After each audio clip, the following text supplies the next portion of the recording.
Higit 50 residente o 100 residente sa Madela, Quirino lumikas dahil sa takot at pangamba sa pagdating ng higit 100 hinihinalang rebelde.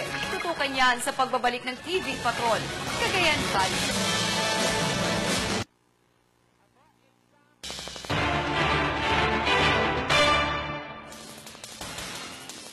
Higit 50 o 100 residente ng Barangay San Martin, Madela, Quirino ang lumikas dahil sa takot at pangamba matapos na tumuloy sa kanilang mga bahay ang may higit 100 hinihinalang rebelde.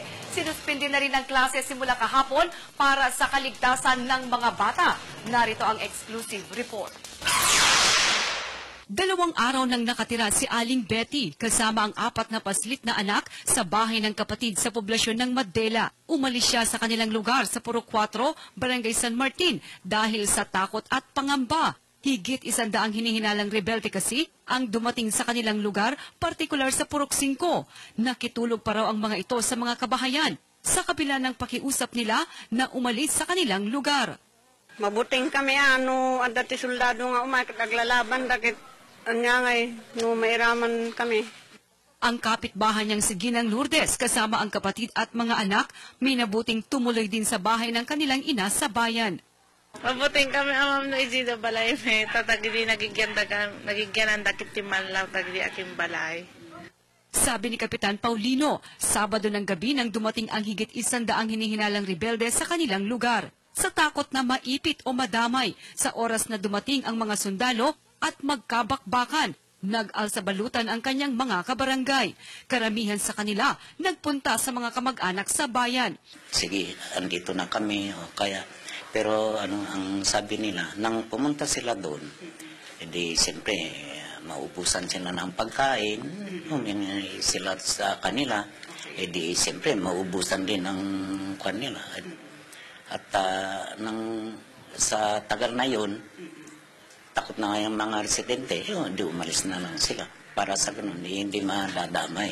Kung may tropa na papasok doon.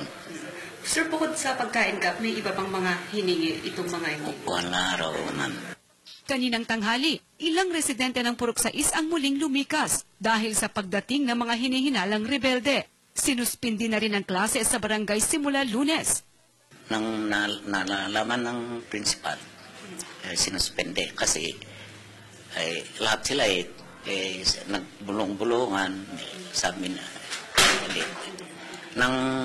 nang mangyari na yun, yung principal na nalaman niya, sinuspende na lang para sa ganun kung may mangyari, at least safety yung mga estudyante saka mga pupils.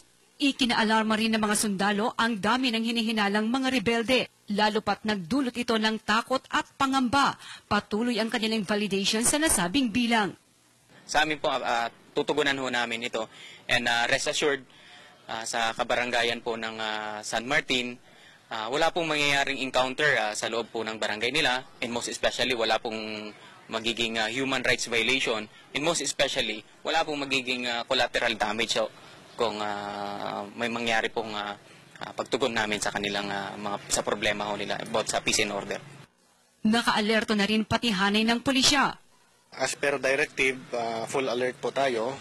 Lahat ng personnel ko, intact kami dito for station or camp defense.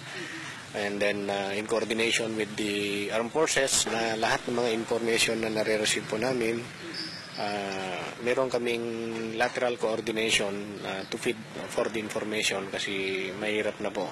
May pakiusap ang barangay kapitan ng San Martin. So manong balbalin, kanyo mitinin idamdamay idan. Dagita nga patakaran nga kwakit mangtid iti hanan dahil sakit ti puso, when anyaman ditan. So nga, nung balbaling kumakit ti pangasyon. Mimit kit di bawalan no bilang magnakayo ditayan okay lang tamit no dapapanan yun nung balbalin kumakitan yung saksaktan ida. Pabor din si Kapitan na muling magtayo ng Army Detachment sa kanilang lugar, bagay na pag-aaralan umano ng 86th IB.